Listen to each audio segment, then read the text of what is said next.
Hello everybody, आज हम एक बहुत ही बेसिक और इंपॉर्टेंट क्लास करने वाले हैं पॉलिटी की। अभी तक हमने पार्ट 1 देख लिया है, बेसिक और बहुत सारी चीजें देख ली हैं। आज हम एक और बेसिक क्लास समझेंगे, उसके बाद पार्ट 2 पे जाएंगे।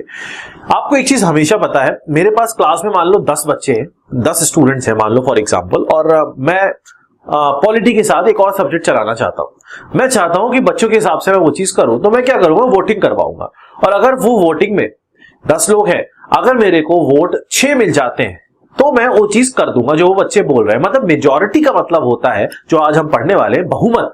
किस चीज को कितने लोग सपोर्ट कर रहे हैं। अगर ज्यादा लोग उस चीज को सपोर्ट कर रहे होते हैं तो वो मेजॉरिटी में बोला जाता है, वो चीज मेजॉरिटी में है, बहुमत है उसका, जीत गई है वो चीज, ज्यादा में आ रही है। इसका मतलब आधे से थोड़ा सा ज्यादा अगर हम बात करेंगे, 10 लोग हैं तो 5 + 1 ज्यादा अगर आ रहा है तो उस चीज को मेजॉरिटी मान लिया जाएगा और वो चीज कर दी जाएगी। ऐसी तो होती है वोटिंग की, भाई 6 लोग अगर हाथ उठा देंगे एक चीज के लिए तो वो जीते, वो मान ले जाएंगे, है ना।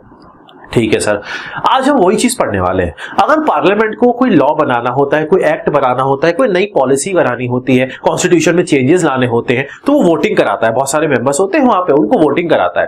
और वोटिंग के हिसाब से अगर मेजॉरिटी मिलती है जो चेंज वो लाना चाहते हैं उस चेंज को, तो वो चेंज आ जाता है। और अगर मेजॉरिटी नहीं मिलती है तो वो चेंज नहीं आ पाता, बहुमत हासिल नहीं हो पाता है। तो गवर्नमेंट या पार्लियामेंट के अंदर अगर हम मेजॉरिटी की बात करेंगे या बहुमत की बात करेंगे तो वो अलग तरीके की होती है। जैसे special majority, simple majority, effective majority और एब्सोल्यूट मेजॉरिटी। 4 तरीके की बहुमत, 4 तरीके की मेजॉरिटीज देखी जाती है जिनपे कंसीडर किया जाता है किसी भी चीज को। कोई भी चीज अगर बात मनवानी है तो लोगों से वोटिंग करा लो, और अलग अलग कंडीशन में अलग अलग टाइप की मेजॉरिटी के हिसाब से अगर लोग ज्यादा उस चीज को फेवर करते हैं तो वो चीज पास हो जाएगी। तो अब हम मेजॉरिटीज को अंदर घुस के समझते हैं। छोटा लेक्चर है बट इंपॉर्टेंट है क्योंकि कॉन्सेप्चुअल है। इस लेक्चर में बहुत सारी चीजें डिपेंड करती हैं। आगे जो लेक्चर्स आएंगे फिर मैं डायरेक्ट बोलूंगा तो आपको समझ में आ जाएगा। पहली चीज है सिंपल मेजॉरिटी। सिंपल मेजॉरिटी का डेफिनेशन क्या लिखा है, if more than 50% of the people present and voting. Simple majority का मतलब होता है जो लोग प्रेजेंट है उस टाइम पे और वोट कर रहे हैं, प्रेजेंट भी कर रहे हैं, वोट प्रेजेंट भी है और वोट भी कर रहे हैं, उनके 50% से थोड़ा से ज्यादा वोट अगर एक चीज को मिल गए तो उसको पास मान लिया जाएगा। जैसे फॉर एग्जांपल, अगर मैं एग्जांपल लेके आपको समझाने की कोशिश करता हूं, मान लो फॉर एग्जांपल मेरे पास टोटल 545 मेंबर्स है। मान लो मेरे पास 545 मेंबर है जिनमें मुझे वोटिंग करानी है। ठीक है सर, इन 545 में से 5 जो है वो सीट्स जो है वो वैकेंट्स है, खाली है, मतलब उस पे कोई मेंबर आया ही नहीं है। टोटल 545 सीट्स है जो मेरा हाउस है, उस हाउस में टोटल 545 सीट है और उनमें से 5 सीट वैकेंट है, उसमें लोग इलेक्ट होके आए नहीं है अभी। ठीक है, अभी मेरे पास 5 सीट हटाने के बाद कितना बचता है, 540 बचता है।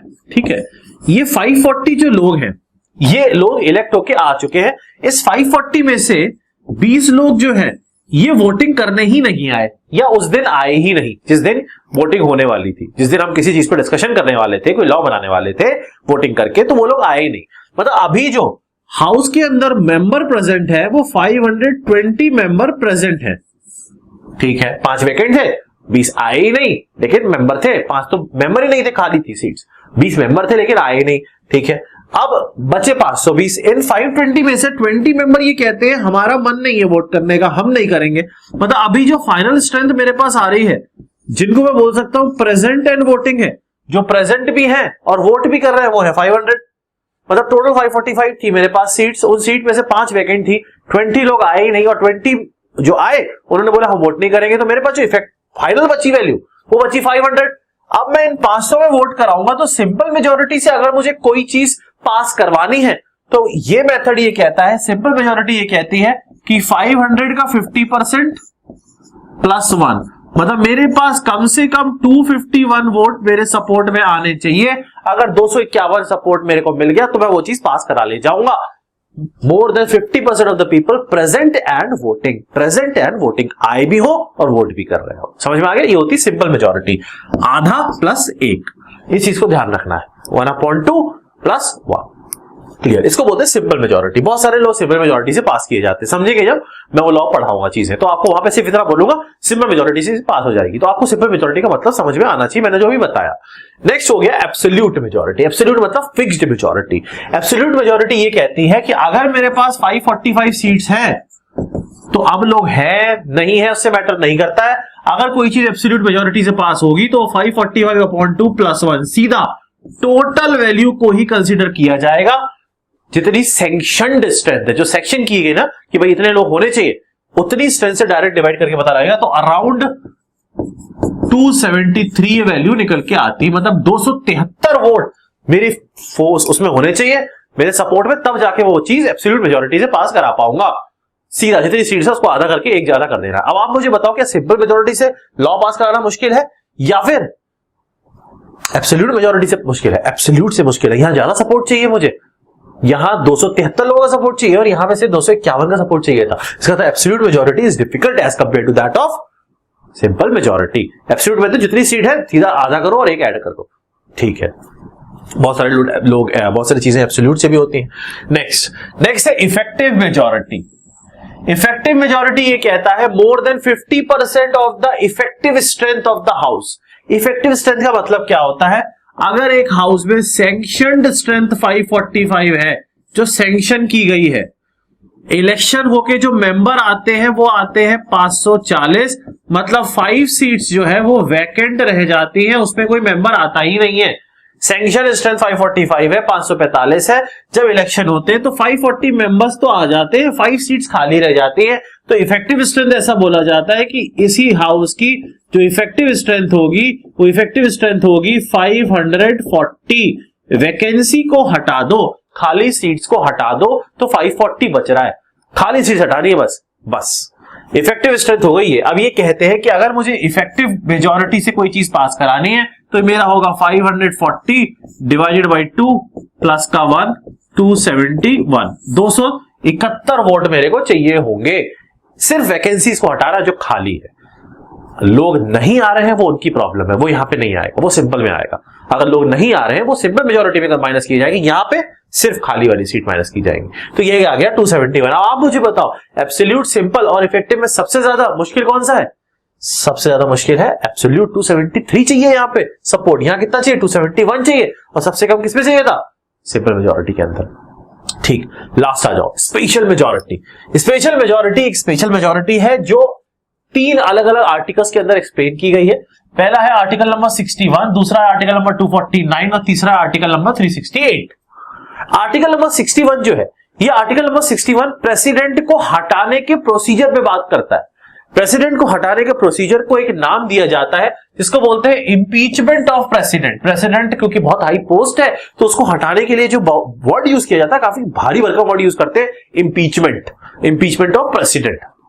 अगर प्रेसिडेंट को हटाना का बल है तो उसके कुछ ग्राउंड्स है, वो हम पढ़ेंगे जब प्रेसिडेंट का चैप्टर पढ़ेंगे।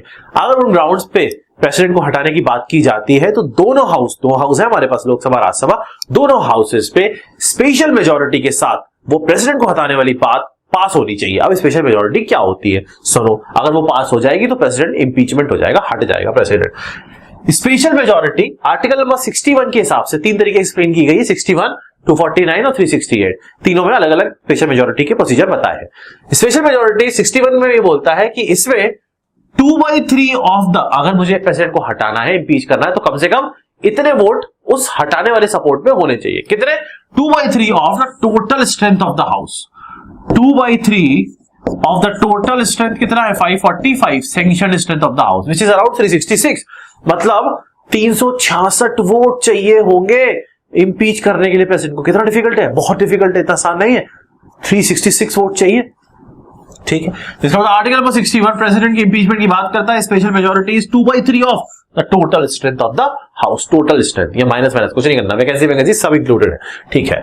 उसके बाद आर्टिकल नंबर 249, आर्टिकल नंबर 249 आपको मैंने पहले बताया है कि 3 अलग अलग लिस्ट बनी होती है। एक होता है यूनियन लिस्ट, एक होती है स्टेट लिस्ट, एक होता है कॉन्करेंट लिस्ट।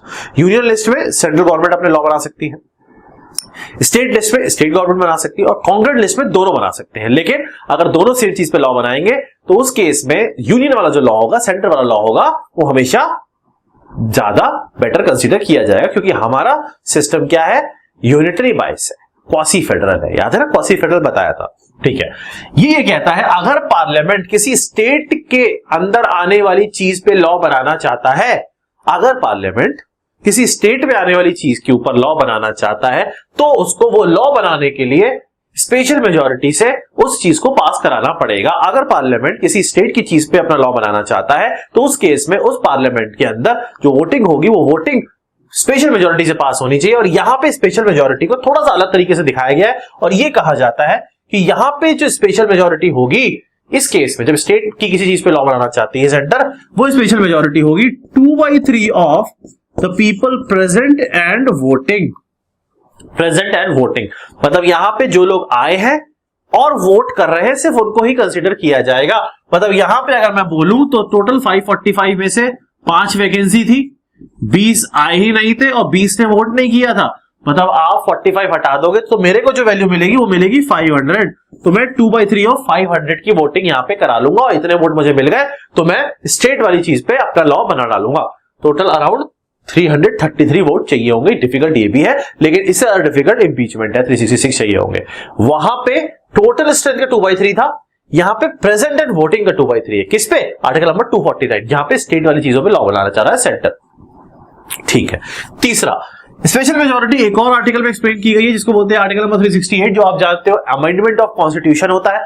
अमेंडमेंट का मतलब होता है कॉन्स्टिट्यूशन की किताब का वेट चेंज करना। ऐसे मान लो कुछ भी नई चीज डालोगे या निकालोगे उसमें से तो अमेंडमेंट करना पड़ेगा, पुरानी चीज को एडजस्ट करोगे तो अमेंडमेंट नहीं करना। लेकिन अगर कुछ नया इनपुट दे रहे हो, कुछ नया लिख रहे हो या लिखा हुआ मिटा रहे हो तो वेट कम हो रहा है ना, बुक का किताब कम हो रहा है, बल्कि कॉन्स्टिट्यूशन है अपना है, तो उस केस में उसको अमेंडमेंट करना पड़ता है। तो आर्टिकल नंबर 368 ये कहता है कि अगर आप अमेंडमेंट करना चाहते हो तो आप स्पेशल मेजोरिटी से करोगे और उस केस पे स्पेशल मेजोरिटी को 368 में दो तरीके से फिर से क्लासिफाई किया गया है।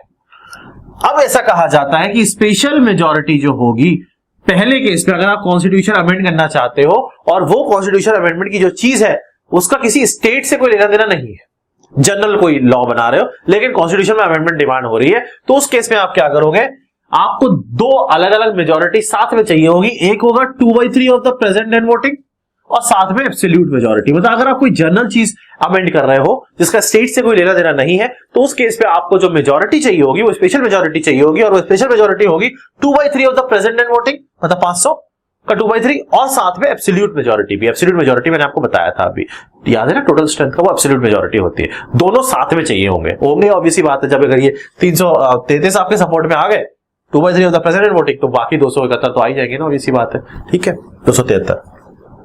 तो यहां पे क्लियर हो गया आर्टिकल नंबर 368 के हिसाब से स्पेशल मेजोरिटी की जरूरत पड़ेगी अगर आप कॉन्स्टिट्यूशन को अमेंड करना चाहते हो। इन जनरल वहां पे स्पेशल मेजोरिटी कहलाएगी 2/3 ऑफ द प्रेजेंट वोटिंग और साथ में एब्सोल्यूट मेजोरिटी, दोनों साथ में चाहिए।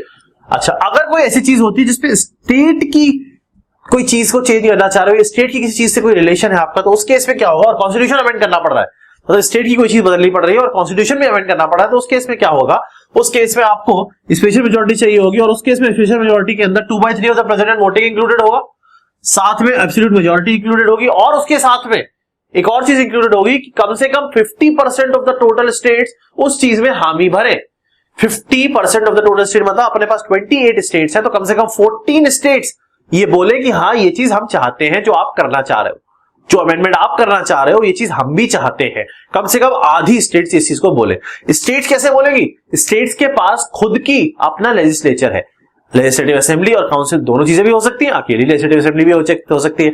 इसका मतलब स्टेट अगर बोलना चाहती है, सपोर्ट देना चाहती है, तो स्टेट को भी अपने लेजिस्लेचर के अंदर सेम चीज पास करानी पड़ेगी, बट स्टेट के अंदर वो चीज सिंपल मेजोरिटी से पास होगी। मतलब आप बहुत ध्यान से समझना, अगर कोई ऐसी चीज पे आप कोई चेंज करना चाहते हो जिसकी वजह से कॉन्स्टिट्यूशन अमेंडमेंट की रिक्वायरमेंट पड़ रही है लेकिन वो चीज स्टेट से रिलेटेड है, तो आपको एक तो 2/3 ऑफ द प्रेजेंट वोटिंग चाहिए मेजोरिटी के लिए, साथ में एब्सोल्यूट मेजोरिटी भी चाहिए और उसके साथ में स्टेट का रेटिफिकेशन भी चाहिए, कम से कम 50% स्टेट्स का, कि 50% स्टेट्स ये बोले, कम से कम 14 स्टेट्स ये बोले कि भैया आप सही बोल रहे हो, 14 स्टेट हम ये कह रहे हैं। और हम कैसे सही बोल रहे हैं ये कहेंगे, क्योंकि हमें अपने लेजिस्लेचर में वो चीज सेम पास करानी पड़ेगी विद सिंपल मेजोरिटी। वही सेम चीज जो आप वहां पास करा रहे हो हमारी तरफ से भी हामी भर के जाएगी, हमारे लेजिस्लेचर के अंदर वो चीज पास होगी with simple majority. Simple majority आपको बताया हुआ है, समझ में आ गया होगा। अगर ऐसा तीनों चीजें साथ में आ जाती है तब वो अमेंडमेंट मान लिया जाएगा और कॉन्स्टिट्यूशन अमेंड कर दिया जाएगा। इसका मतलब यहां पे special majority is actually the toughest majority to get, which is difficult one. इतना आसान नहीं होता, इसलिए कॉन्स्टिट्यूशन अमेंड करना इतना आसान नहीं है, इसलिए चीजें स्टेट के अंदर बदलना भी इतना आसान नहीं है और इसीलिए प्रेसिडेंट का इंपीचमेंट भी इतना आसान नहीं है। ये है मेजॉरिटीज। इसके अंदर सबसे डिफिकल्ट मेजॉरिटी अगर आप देखो तो आपको मिलेगी स्पेशल मेजॉरिटी, और उसके बाद जाओगे तो एब्सोल्यूट मिल जाएगी, फिर आपको इफेक्टिव मिल जाएगी, और फिर आपको लास्ट में सबसे आसान सिंपल, क्योंकि वो सिंपल है। तो 4 मेजॉरिटी है। अब अगर मैं कहीं पे बोलता हूं कि इस लॉ को इस टाइप की मेजॉरिटी से पास किया जाएगा, तो अब आपको पता होगा कि सर कैसे पास किया जाएगा। ये चैप्टर मैंने इसलिए अभी पढ़ा दिया जिससे आपका कॉन्सेप्ट एकदम क्लियर हो जाए। मैं सारे बेसिक साथ में कवर करता चल रहा हूं जिससे आपको दिक्कत ना आए। समझ में आ गया होगा। तो मिलते हैं नेक्स्ट क्लास के अंदर। Have you ever tried thinking why you are not able to qualify different examination? That is engineering services, GATE और state services। कभी सोचा है क्यों selection नहीं होता है? Let me tell you. Let me give you the basic introduction कि होता क्यों नहीं है. Let me explain you the things. The reason is that because these examination need a perfect analysis. Analysis means you should know everything. So here in Catalyst Group, in my classes, where I'll give you the analysis of the exam, I'll give you the theory lectures, I'll give you the question lectures. What we'll do, we'll complete each and every question in the class. Previous year से उठा के expected questions तक सब कुछ हम class में कर लेंगे। जितने भी हमारे पास ऑनलाइन कोर्सेज हैं, चाहे IAS के लिए हैं, चाहे गेट के लिए है, चाहे SSC के लिए, और जो भी फैकल्टीज हैं, सारे फैकल्टीज गेट और IAS टॉपर्स हैं। अगर आप कैटलिस्ट ग्रुप ज्वाइन करते हो तो लेट मी टेल यू कि आपको क्या क्या फायदे मिलेंगे। सीधा पहली चीज आपको मिलेगी कि आपको एक्सपर्ट गाइडेंस मिलेगा, जितना भी फैकल्टीज का लाइव सेशंस मिलेंगे जहां पे आप फैकल्टी से अपने डाउट क्लियर कर सकते हो, फोन पे, व्हाट्सएप पे, आमने सामने बैठ के। सब फैकल्टीज के लिए आपके पास अपॉइंटमेंट होगा, आप उनसे डायरेक्ट डिस्कशन कर सकते हो। साथ में हम आपको नोट्स देंगे जो हमारे स्पेशल माइंड मैप्स की फॉर्म में नोट्स होते हैं, जिसमें आपको याद करना ईजी रहेगा। कुछ मोटिवेशनल सेशंस होंगे, प्रोग्रेस एनालिसिस होंगी, नोट्स होंगे, हम अपना स्टडी मटेरियल आपको प्रोवाइड करेंगे, बुक्स आपको प्रोवाइड की जाएंगी, आपको A to Z each and everything provide किया जाएगा। हर कोर्स में हमारे पास मिनिमम से मिनिमम 1000 लेकर 2000 लेक्चर्स हैं, depending upon the course which you are taking. अलग अलग हमारे पास कोर्सेज हैं, डिफरेंट कोर्सेज हैं जो आप कंबाइन करके भी ले सकते हो। तो everything we have for you. So I welcome you all to the Catalyst Group. Visit the link below. Call us for admissions. Our new version 1.1 is already launched and admissions are open under all our courses. Thank you.